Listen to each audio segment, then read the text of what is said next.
Hi students, welcome to my YouTube channel never give up. आज की जो हमारी क्लास है वो बहुत ही ज़्यादा इंटरेस्टिंग और इम्पोर्टेंट होने वाली है। आज हम जो स्केयर एंड स्केयर रूट के बारे में सीखेंगे कि कैसे इनको फॉलो किया जाता है। तो चलिए स्टार्ट करते हैं। आज का हमारा topic square and square root. Square and square root, square and square. तो आपने बेटा ज्योमेट्री के अंदर सबसे पहले पढ़ा कि स्केयर क्या होता है। तो स्क्वायर की शेप हमारे पास इस तरह की होती है और इसकी एक स्पेशल बात क्या होती है कि इसकी ऑल साइड्स इक्वल होती हैं। तो अगर हम एक साइड को ए लेफ्ट कर रहे हैं तो इट मीन्स इसकी हर एक साइड क्या होगी, ए साइड होगी। तो अगर हमने इसका एरिया फाइंड करना है तो हम कैसे फाइंड करते थे, फॉर्मूला क्या होता था, साइड मल्टीप्लाई साइड। मतलब कि जो इसकी साइड है ए, तो ए की मल्टीप्लाई ए के साथ, तो वो क्या हो जाती थी, ए का स्क्वायर हो जाएगा। इसी तरह हमने स्क्वायर मेथड यूज करना है और वो ज्योमेट्री के अंदर नहीं, अब हमने पढ़ना है उसको अलजेब्रा के। तो अलजेब्रा के अंदर हमारे पास सबसे पहले तो स्क्वायर की डेफिनेशन क्या होती है कि multiply a given number multiply a given number by itself। कि जो भी हमारे पास नंबर गिवन होगा हमें उसे उसी नंबर से मल्टीप्लाई कर देना है, तो हमारे पास क्या आ जाएगी, स्क्वायर आ जाएगी। ठीक है, इसका एक एग्जांपल है। एग्जांपल हमारे पास, जैसे मैंने 3 का स्क्वायर फाइंड करना है तो हम 3 को 3 से ही मल्टीप्लाई कर देंगे, तो हमारे पास 3 इंटू 3 मतलब 3 का स्क्वायर है, तो क्या आ जाएगा 9। तो हमने क्या किया इसके अंदर, स्क्वायर फाइंड करने के लिए जो नंबर आपको गिवन होगा उसी नंबर को उसी नंबर से मल्टीप्लाई कर दिया, तो हमारे पास उसकी स्क्वायर आ गई। तो इस तरह हम स्क्वायर फाइंड कर सकते हैं। अब सबसे पहले आपको स्क्वायर फाइंड करने के लिए पहले आपको 1 से लेकर 9 तक की स्क्वायर अच्छे से आनी चाहिए। तो 1 से 9 तक तो मैं यहाँ पे स्क्वायर लिख रहा हूँ। 1 का स्क्वायर 1 होता है, 2 का स्क्वायर 4, 3 का स्क्वायर 9, 4 का स्क्वायर 16, 5 का स्क्वायर 25, 6 का स्क्वायर 36, 7 का स्क्वायर 49, 8 का स्क्वायर 64, 9 का स्क्वायर 81 और 10 का स्क्वायर 100। अब इनका यूज जो है वो हमारे लिए बहुत ज़्यादा इम्पोर्टेंट है। एक तो हमें जब भी हम किसी भी टर्म का स्क्वायर सॉल्व करेंगे तो उसके यूनिट प्लेस पे कौन सा नंबर आएगा वो हमें इनसे पता चल। जैसे मैंने यहाँ पे मान लो 12 का स्क्वायर पता करना है, तो इसके यूनिट प्लेस पे क्या है बेटा, 2 है। तो हमें पता नहीं है कि 12 को 12 से मल्टीप्लाई करके कितना आंसर आएगा, लेकिन हम इन नंबर से ये आइडिया लगा सकते हैं कि इसका लास्ट डिजिट जो होगा वो 4 होगा। अब 4 ही क्यों होगा, क्योंकि यहाँ पे देखो लास्ट डिजिट क्या आ रहा है 2, तो 2 का स्क्वायर कितना होता है बेटा 4, तो यहाँ पे इसलिए 4 आ गया। ठीक है, अब जब इसकी मल्टीप्लाई करेंगे तो आपका आंसर आ रहा है 144। तो यहाँ से हमें पहले से ही आइडिया लग जाएगा कि यूनिट प्लेस पे कौन सा नंबर आएगा। इसीलिए हमें 1 से लेके 10 तक अच्छे से आने चाहिए, क्योंकि उसके बाद तो नंबर क्या होते रहते हैं, रिपीट होते रहते हैं। जैसे हमने 11 का करना तो 2 टाइम 1 आ गया, 12 का किया है अभी तो 1 और 2 वही रिपीट हो रहे हैं। तो यहाँ से हमें उनकी यूनिट प्लेस पता चल जाती है। इसी तरह मान लो कि 14 का स्क्वायर पता करना, तो स्क्वायर का मीनिंग पता चल गया कि 14 को कितने टाइम मल्टीप्लाई करना है, 2 टाइम। तो 14 की 14 से मल्टीप्लाई, अब मुझे नहीं पता कि कितना आएगा, लेकिन इतना पता है कि लास्ट डिजिट क्या है इसका 4, और 4 का स्क्वायर कितना होता है हमारे पास, तो 16 होता है। तो इसका यूनिट प्लेस पे क्या आ जाएगा, 6 आएगा। तो जब हम इसकी मल्टीप्लाई सॉल्व करेंगे तो 196, तो यूनिट प्लेस पे क्या आया, 6 आया। तो ये हमें पहले ही पता चल जाएगा, तो वो हमें उन चीजों से पता चलता है। एक चीज इसका यूज और भी एक जगह होता है, वो मैं आपको बता देता हूँ कैसे। देखो कि अगर हम पता कर रहे हैं कि किसी भी नंबर, जैसे कोई भी आपको नंबर दे दिया, हमें पता करना है कि वो किसी और नंबर का स्क्वायर है। जैसे 9, तो ये इसका स्क्वायर है बेटा, 3 का स्क्वायर है। ठीक है, जैसे मैंने यहाँ पे लिख दिया मान लो 49, तो ये किसका स्क्वायर है, 7 का स्क्वायर। तो ऐसे ही आपको कोई नंबर दिया हो, जस्ट नंबर को देख के आपने बताना है कि वो स्क्वायर हो सकता है या नहीं हो सकता। तो जैसे मैंने यहाँ पे लिख दिया 73, तो ये किसी का स्क्वायर है। तो यहाँ पे चेक कर लेते हैं, देखो 8 का स्क्वायर 64 है, 9 का स्क्वायर 81 है, और ये 73 तो कहीं आ ही नहीं रहा। इट मीन ये 73 जो है वो किसी का स्क्वायर नहीं हो सकता। तो हम बिना ये चीजें नोट किए भी सीधा पता कर सकते हैं। कैसे? कि आपने चेक करना है कि जो भी आपको नंबर दिया होगा उसका यूनिट प्लेस देखना है। अगर तो वो हमारे पास 1 हुआ, 4 हुआ, 5 हुआ, 6 हुआ, या 9, या फिर 00, फिर तो हम कह सकते हैं कि वो स्केयर हो सकता है, क्योंकि जितने भी नंबर आ रहे हैं उनके लास्ट डिजिट क्या आ रहे हैं, 1, 4, 9, 6, 5, 00। तो इट मीन्स कि चांस है कि वो स्केयर हो सकता है। लेकिन अगर लास्ट डिजिट आ गया 3, 2, 7, 8, या फिर सिंगल 0, तो वो कभी भी हमारे पास स्केयर नंबर नहीं होगी। स्केयर नंबर वो नहीं होगी, नॉट स्केयर नंबर। ठीक है, तो इस चीज का भी आपने ध्यान रखना है। अब इसके बहुत सारे मेथड आपको मैंने बता रखे हैं, तो एक बार हम दोबारा रिपीट करते हैं कि हम स्केयर कैसे कैसे फाइंड करते हैं। बहुत सारी हमारे पास शॉर्ट ट्रिक्स होती हैं। जैसे हमने कुछ की थी शॉर्ट ट्रिक्स, कि मान लो कोई ऐसा नंबर आ जाए जिसका लास्ट डिजिट हो 5, जैसे 15 का स्केयर पता करना, ठीक है, 25 का स्केयर पता करना, 35 का स्केयर पता करना, तो इसके लास्ट डिजिट क्या आ रहा है, 5 आ रहा है। तो ऐसा कोई भी नंबर जिसका लास्ट डिजिट 5 हो और हमने उसकी स्केयर पता करनी है, तो आप क्या करोगे कि 15 जैसे लिखा है, तो हमें पता है कि इसका लास्ट 5 है, तो 5 की स्केयर करो, कितना होता है 25, और आगे वाले नंबर को उससे आगे आने वाले कॉन्जिक्यूटिव नंबर से मल्टीप्लाई कर दो। तो यहाँ पे क्या दिया है 1, तो 1 के बाद क्या आता है, 1 के बाद आता है 2, तो 1 और 2 की मल्टीप्लाई कितना आ जाएगा 2, तो यहाँ पे आगे आ जाएगा 2। इसलिए हमें डायरेक्ट पता चल गया कि 15 का स्क्वायर क्या होगा, 225 होगा। अब यहाँ पे भी लास्ट में क्या आ रहा है, 5 आ रहा है, तो 5 का स्क्वायर कितना होता है 25, और आगे कौन सा डिजिट है 2, तो 2 के बाद कॉन्जिक्यूटिव नंबर आगे कौन सा आएगा 3, तो 2 इंटू 3 कितने होते हैं 6, तो आगे क्या आ जाएगा 6, तो 25 का स्क्वायर कितना हो गया 625। इसी तरह आपने 35 का पता करना है, तो मुझे बताना कि आप 35 का स्क्वायर करके कितना आए। ठीक है, तो ये हमारे पास जब लास्ट डिजिट क्या हो 5, तब ये ट्रिक यूज करनी है आपने। और हमारे पास कुछ ऐसे नंबर्स होते हैं, एक आपको मेथड करवाया था मैंने, याद होगा, आइडेंटिटी में। आइडेंटिटी में इसमें दो आइडेंटिटी लगती है, पहली a प्लस बी का होल स्क्वायर, दूसरी a माइनस बी का होल स्क्वायर। तो a प्लस बी का होल स्क्वायर हम कैसे ओपन करते हैं, a का square plus 2ab plus b, a square minus 2ab plus b square. बस इतना याद रखना है कि अगर यहाँ पे प्लस है तो सारी टर्म्स क्या आएंगी, प्लस की आएंगी, अगर यहाँ पे माइनस है तो 2ab वाली टर्म अकेली माइनस की होगी। ये दो ही आइडेंटिटीज आपने करनी है। अब आपको कोई भी ऐसा नंबर दे दिया, तो आपने उसमें ये आइडेंटिटी कैसे यूज करनी है, देखो जैसे लिख दिया कि 105 का स्क्वायर पता है। अब इतनी बड़ी स्क्वायर हम डायरेक्ट सॉल्व करेंगे तो मल्टीप्लाई में टाइम लगे, तब हम इस ट्रिक का यूज करते हैं, तो इसको बोलते हैं आइडेंटिटी मेथड। अब इसको हमने 2 पार्ट्स में डिवाइड कर लेना है, बांट लेना है। ठीक है, तो आप इसको कैसे लिख सकते हो, इसको हम ऐसे लिख सकते हैं बेटा, 100 प्लस 5 बनेगा तो 105 ही, तो 100 प्लस 5 भी लिख सकते हैं, ऊपर क्या था इसके स्क्वायर। अब ये कौन सी आइडेंटिटी से मैच हो रही है, फर्स्ट आइडेंटिटी से। यहाँ पे भी प्लस है, यहाँ पे भी प्लस है, तो ये फर्स्ट आइडेंटिटी से मैच होगी। अब किसके अकॉर्डिंग कंपेयर कर लो, कि हमारे पास जो फर्स्ट वैल्यू होगी वो क्या होगी, ए होगी, फिर प्लस का साइन है तो सेकंड वैल्यू जो होगी वो क्या होगी, बी होगी, और ऊपर क्या है स्क्वायर, तो इसको हमने ओपन कैसे करना था, ए का square plus 2ab plus B का स्क्वायर। अब जस्ट वैल्यू पुट करके जाओ, ए का स्क्वायर करना है तो 100, मतलब 100 का स्क्वायर, 2ab, तो 2 के साथ 100 कितना है, और b कितना है हमारे पास 5, फिर प्लस b का स्क्वायर मतलब 5 का स्क्वायर। अब इसको 100 का स्क्वायर करना बहुत आसान होता है, बस इसके अंदर आप जीरो काउंट कर लो, कितनी है, 2 जीरो है, उनका डबल कर दो, 2 का कितना हो जाएगा 4 हो जाएगा, तो हमारे पास नंबर क्या आ जाएगा 10,000 आ जाएगा। इनकी मल्टीप्लाई 5 और 2, 10 इंटू 100 कितना हो गया 1000। ठीक है, 5 का स्क्वायर कितना हो गया 25, सभी को ऐड कर दो, कितना आ जाएगा हमारे पास 1 1 0 2, तो ये हमारे पास है नंबर। समझ आ गया कि कैसे करना है।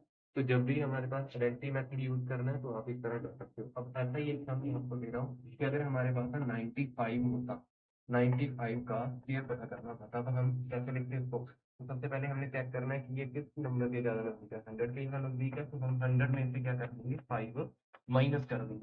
सी आइडेंटिटी लग जाएगी, सेकंड आइडेंटिटी लग जाएगी -1।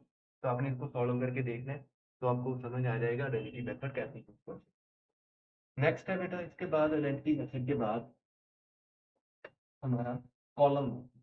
कॉलम मेथड अब बहुत आसान है, बस थोड़ा सा हमें ध्यान से समझना। तो कॉलम मेथड करने से पहले मैं आपको एक स्क्वायर सॉल्व करके दिखाता हूँ।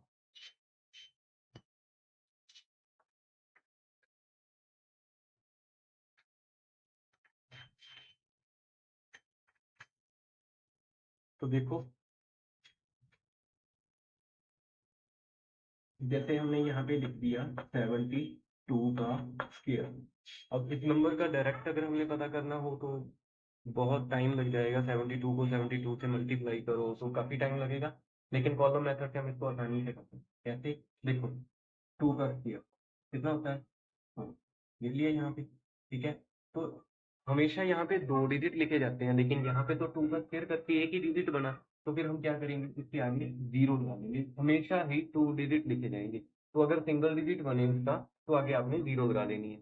फिर एक ऐसा सम करेंगे जिसमें मतलब हमारे पास 2 डिजिट आते हैं। फिर उसके बाद नेक्स्ट ये लिखने के बाद आपने दूसरे नंबर पे क्या करना है, पहले हमने 2 का स्क्वायर कर दिया, फिर दूसरे बार आगे वाले नंबर का स्क्वायर कर देना। तो 7 का स्क्वायर कितना होता है, 49, ठीक है, 49। अब इन दोनों नंबर की हमने 2 का भी स्क्वायर निकाल लिया, 7 का भी स्क्वायर निकाल दिया। अब एक चीज छोटी सी और करनी है और हमारा सम फाइनल है। कैसे करना है, आपने 7 और 2 की मल्टीप्लाई करना। 7 और 2 की मल्टीप्लाई कितना होता है, 14। 14 को ऊपर वाले 2 से फिर मल्टीप्लाई कर दो, तो 14 इंटू 2 कितने हो गए, 28। तो यहाँ पे इसके नीचे एक डिजिट छोड़कर यहाँ पे आपने लिख देना है 28, ठीक है। उसके बाद एक डिजिट छोड़कर इसके नीचे लिख देना है ये 49, फिर सभी को कर देना है प्लस। तो 4 तो एज इट इज, 0 पे 8 ऐड करेंगे, 8 एज इट इज, 9 और 2 11, और ये तो हमारे पास आंसर क्या आ गया, 5184। तो हमें 72 का स्क्वायर पता चल गया कितना आएगा, 5184। अब ये कैसे किया देखो ध्यान से, कॉलम मेथड के अंदर हम करते हैं।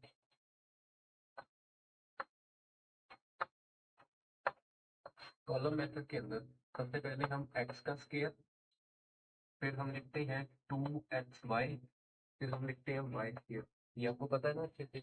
अब यहाँ पे जो भी आपको नंबर दिया, जैसे ये नंबर ही दिया, तो आगे वाला नंबर जो है वो हमारा x है, पीछे वाला जो नंबर है वो y है, ठीक है। तो x का स्क्वायर मैंने आपको यहाँ पे बताया था कि इसका स्क्वायर करेंगे 49, तो क्या आया था 49। 2xy मतलब 2 से मल्टीप्लाई कर, तो पहले एक्स वाई की मल्टीप्लाई कर लें, एक्स और वाई की मल्टीप्लाई, 7 और 2 की मल्टीप्लाई 14, 14 को फिर 2 से किया 28, तो आपको दिखाया यहाँ पे 28, यहाँ पे आ गया 28। फिर वाई का स्क्वायर मतलब लास्ट वाला डिजिट, तो वाई कितना है 2, 2 का स्क्वायर कितना 4, और आपको बताया था कि अगर सिंगल डिजिट है तो आगे क्या करना है 0। अब तीनों नंबर आ गए, यहाँ पे भी वही 3 नंबर है, 0 4 49 28। अब इन सभी को करना था प्लस, तो प्लस कैसे करते हैं, तो यहाँ पे देखो, आपने 0 4 के नीचे एक डिजिट छोड़ देना लास्ट वाला, उसके बाद 0 के नीचे लिखना 20, लिख दिया।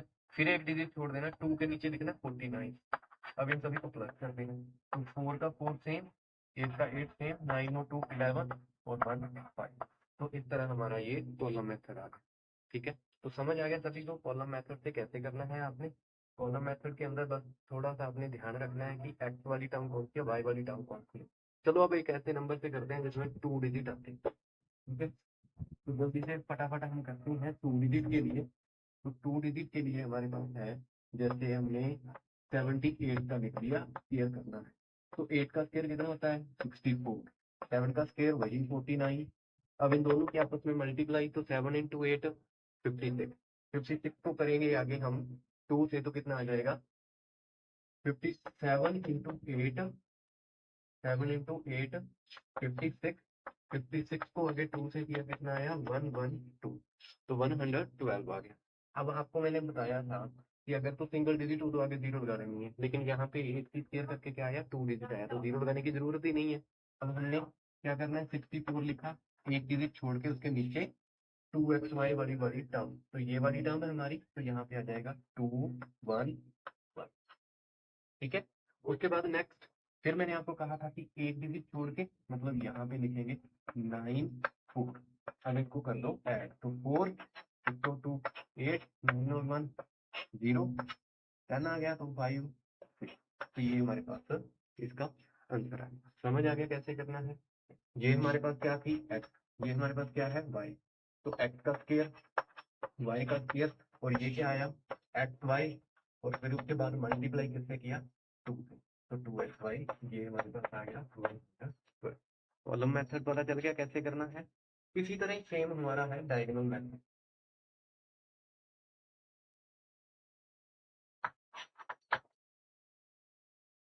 डायगोनल मेथड, तो डायगोनल मेथड के अंदर आपको कोई भी एक नंबर गिवन होगा, आपने पहले तो वो डिजिट काउंट करने हैं कि उसके डिजिट कितने हैं। जैसे आपको दे दिया 43 का स्क्वायर, तो कितने डिजिट है 1 और 2। तो आपने 2 का स्क्वायर करते हैं तो 2 का स्क्वायर कितना होता है 4। मतलब आपने डायगोनल मेथड के लिए जो एक बॉक्स बनाना होगा, तो बॉक्स में कितने बॉक्सेस आएंगे 4 बॉक्सेस आएंगे। तो 4 बॉक्सेस बना लेंगे हम, 4 बॉक्सेस बना लिए, ठीक है। अब आपने पहले लिखना है 4, उसके बाद नेक्स्ट क्या था 3, तो यहाँ पे 3। इसी तरह नीचे की तरफ, तो मतलब कॉलम वाइज भी रो वाइज भी। तो यहाँ पे 4 फिर 3, उसके बाद इनके डायगोनल बना लो, हर एक का डायगोनल, ठीक है। अब पहले पहले बॉक्स में यहाँ पे हर एक में, मतलब ये वाला कंप्लीट एक बॉक्स है, इसके अंदर ऊपर वाले में हमेशा 0 है। यहाँ पे कंप्लीट एक बॉक्स है तो ऊपर वाले में 0 आएगी। ये वाला एक कंप्लीट एक बॉक्स है तो यहाँ पे 0 आएगी। ये एक कंप्लीट बॉक्स है तो यहाँ पे 0 आएगी। अब यहाँ पे क्या आएगा इनकी मल्टीप्लाई, 4 की 4 के साथ मल्टीप्लाई कितना आया 16। फिर 4 की यहाँ से 4 इस बॉक्स में चेक करना है, तो यहाँ से 4 और यहाँ पे 3, 4 इंटू 3 12। तो यहाँ पे चेक करेंगे तो ऊपर से 4 और यहाँ पे 3, तो ये भी 12। फिर उसके बाद यहाँ पे चेक करेंगे तो ऊपर से देखा तो यहाँ पे 3 और यहाँ से देखा तो 3, तो ये आ गया 9। अब यहाँ पे हमारे पास जो वैल्यूज आ गई, देखो यहाँ से स्टार्ट करना है आपने। तो पहले 9 आया तो 9, अब ये सिंगल डिजिट है वही सेम उसी तरह, तो दो हमें तो 2 डिजिट चाहिए होते हैं, तो आगे 0 लगा दे, ठीक है। उसके बाद एक डिजिट छोड़ के आगे लिखना है, तो आगे किनको लिखेंगे जो नेक्स्ट एक ही लाइन में आ रहे हैं। तो ये डायगोनल के अंदर एक ही लाइन में आ रहे हैं, तो 12 और 12 को प्लस कर देंगे, कितना आ जाएगा 24। तो एक डिजिट छोड़ के हमने यहाँ पे 4 और यहाँ पे 2। उसके बाद नेक्स्ट यहाँ पे 16 9 4 8 ये हमारे पास नंबर। तो इस तरह हम फाइंड कर सकते हैं।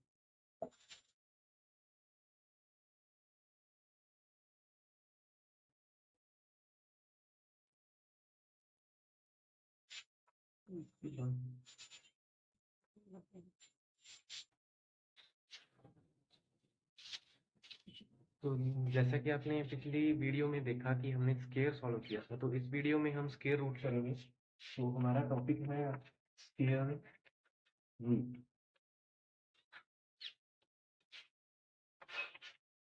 सबसे पहले आपको इन सभी स्केयर रूट सॉल्व करने के मेथड्स पता होने चाहिए कि हम किन किन मेथड से इनको सॉल्व करें।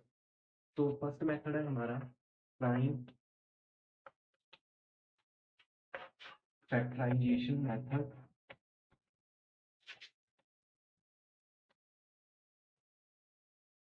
सेकंड है हमारा रिपीटेड सब्ट्रैक्शन मेथड।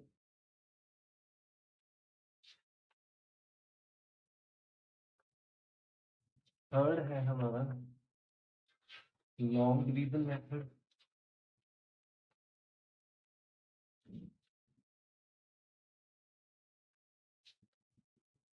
फोर्थ है एस्टिमेशन मेथड।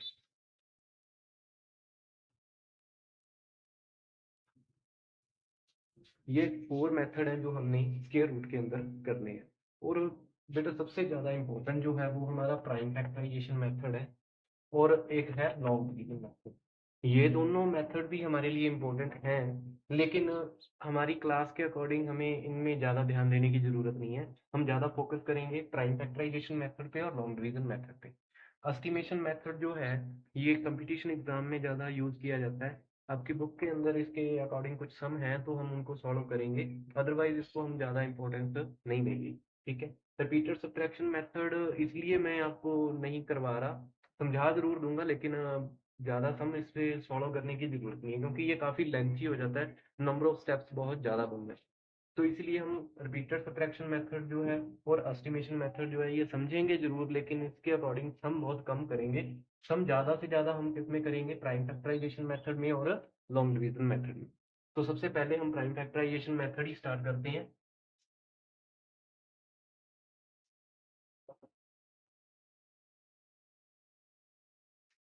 तो फर्स्ट मेथड है हमारा प्राइम फैक्टराइजेशन मेथड।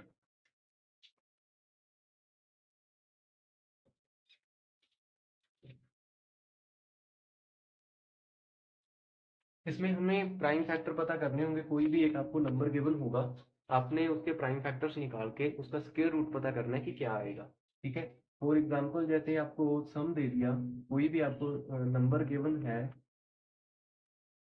576, ये नंबर दे दिया आपको, आपने पता करना है कि ये स्क्वायर रूट किसका हो सकता है। ठीक है, तो आपने प्राइम फैक्टर मेथड से करना है, तो प्राइम फैक्टर्स बना लोगे आप 576। अब लास्ट में चेक करेंगे, सबसे पहले छोटे टेबल पे करते हैं, तो 2 के टेबल पे करेंगे, तो कितना आ जाएगा, 2 टू द 4, एक कैरी चली गई आगे, 2 8 जा 16, 2 8 जा 16। फिर 2 के टेबल पे करेंगे 1 4 4, फिर आगे 2 के टेबल पे करेंगे, कितना आ जाएगा 7 2, फिर 2 के टेबल पे करेंगे 3 और 6। अब 36 मैं यहाँ पे लिख रहा हूँ, स्पेस नहीं बची वहां, तो अब फिर 2 पे करेंगे, कितना आ जाएगा 1 और 8, फिर 2 पे करेंगे, कितना आ जाएगा 9, फिर हम 3 पे करेंगे 3, फिर 3 पे करेंगे 1। अब ये हमारे पास सॉल्व हो गया, हमने तब तक सॉल्व करना है जब जब तक यहाँ पे 1 ना बन जाए। अब इसके सारे फैक्टर्स हम नोट करेंगे, हम स्क्वायर रूट किसका पता कर रहे हैं, 576 का। तो इसके जितने भी फैक्टर्स आए हैं उनको भी हम स्क्वायर रूट के अंदर ही लिखेंगे। ठीक है, तो पहले काउंट कर लो कितने हैं, 2 कितने टाइम आ रहा है, 1 2 3 4 5 6 6, 2 इंटू 2, 2 इंटू 2, 2 इंटू 2, फिर उसके बाद 3 आ रहा है 2 टाइम, तो मैं नीचे लिख देता हूँ यहाँ पे 3 इंटू 3। आपने क्या करना है, इनकी पेयरिंग करनी है, पेयरिंग 2 2 पे पेयर बनाते हैं, जैसे यहाँ पे एक पेयर बन गया तो एक 2 यहाँ से बाहर आ जाए, यहाँ पे एक पेयर बन गया तो एक 2 बाहर आ जाए, यहाँ से एक पेयर बन गया तो एक 2 बाहर आ जाए, यहाँ से 3 का एक पेयर बन गया तो एक 3 बाहर आ जाए। अब इन सभी की मल्टीप्लाई करो, तो 2 मल्टीप्लाई 2 4, 4 इंटू 2 8, 8 इंटू 3 20। तो हमारे पास रूट 576, इसका स्क्वायर रूट है ये 20। तो इस तरह हम प्राइम फैक्टर मेथड से फाइंड आउट कर सकते हैं हमारा जो भी नंबर आपको गिवन हो। तो मैथ, आई होप कि आपको ये मेथड अच्छे से समझ आ गया होगा। आपने बाकी के सम जो आपकी एक्सरसाइज में दे रखी हैं वो इस मेथड से सॉल्व करने की ट्राई करनी है। अगर कोई प्रॉब्लम आती है तो बेटा आप पर्सनली मुझे मैसेज करके पूछ सकते हो, मैं दोबारा फिर आपको हेल्प करूंगा। नेक्स्ट मेथड करते हैं, नेक्स्ट है हमारा repeated subtraction method. Repeated subtraction method. Repeated subtraction method में सबसे पहले देखो, इसमें स्टेप्स बहुत ज़्यादा बन जाएंगी, तो हम ज़्यादा बड़ी टर्म नहीं लेंगे, हम छोटी सी टर्म लेंगे जिससे आपको बस सिर्फ मेथड क्लियर होना चाहिए। तो मैं 64 लिख रहा हूँ।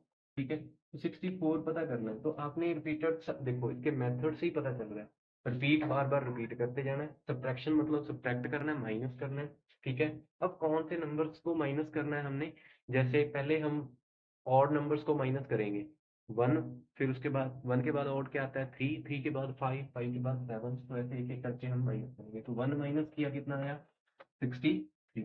63 में से अब हमने कितने माइनस करने हैं 3, तो 60। 60 में से अब कितने माइनस करने हैं 5, तो कितना बच गया 55। 55 में से अब कितने माइनस करने हैं आपने 7। ठीक है, तो 70 और 48, 48 में से अब कितने माइनस करने हैं 9, तो कितना आ जाएगा 39। 39 में से कितने माइनस करनी है 11, तो कितना आ जाएगा 28। 28 में से अब कितने माइनस करने हैं? 30। तो कितना आ जाएगा? 15।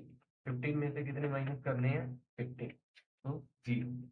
ये बेटा तब तक आपने सब्ट्रैक्ट करते जाना है जब तक कि हमारे पास आंसर 0 ना बन जाए। अब इसकी नंबर ऑफ स्टेप्स काउंट कर लो कितनी है? 1 2 3 4 5 6 7 8। तो हमें पता चल गया कि 64 जो है वो किसका स्क्वायर रूट है? 8। बस इतना सा काम है। तो ये हमारा रिपीटेड सब्ट्रैक्शन मेथड हो गया। कैसे करना है आपने? जो भी आपको नंबर गिवन होगा ऑड नंबर्स आपने उसमें से माइनस करते जाने हैं। कंसेक्यूटिवली ऑड नंबर्स ही होने चाहिए और तब तक माइनस करते जाना जब तक हमारा आंसर 0 ना बन जाए। बहुत सारे बच्चों की इसमें मिस्टेक्स हो जाती हैं क्योंकि माइनस करते हुए कोई ना कोई हम सब्ट्रैक्शन में मिस्टेक कर देते हैं, इसलिए आंसर मैच नहीं होता। आंसर आपका बिल्कुल सही आएगा। आपने एक एक करके सब्ट्रैक्ट करना है और चेक करना है। जैसे ही आपका आंसर 0 बन जाएगा आपने स्टेप काउंट करनी है कितनी बनी और आपका आंसर। तो रिपीटेड सब्ट्रैक्शन मेथड सभी को क्लियर है। इसके बाद हम करेंगे लॉन्ग डिवीजन मेथड। इम्पोर्टेंट है। तो लॉन्ग डिवीजन मेथड को ध्यान से समझना। और हम फर्स्ट टाइम कर रहे हैं, ये तो मेथड आपको पहले भी बताए हुए हैं। तो आपने ध्यान से इसको देखना है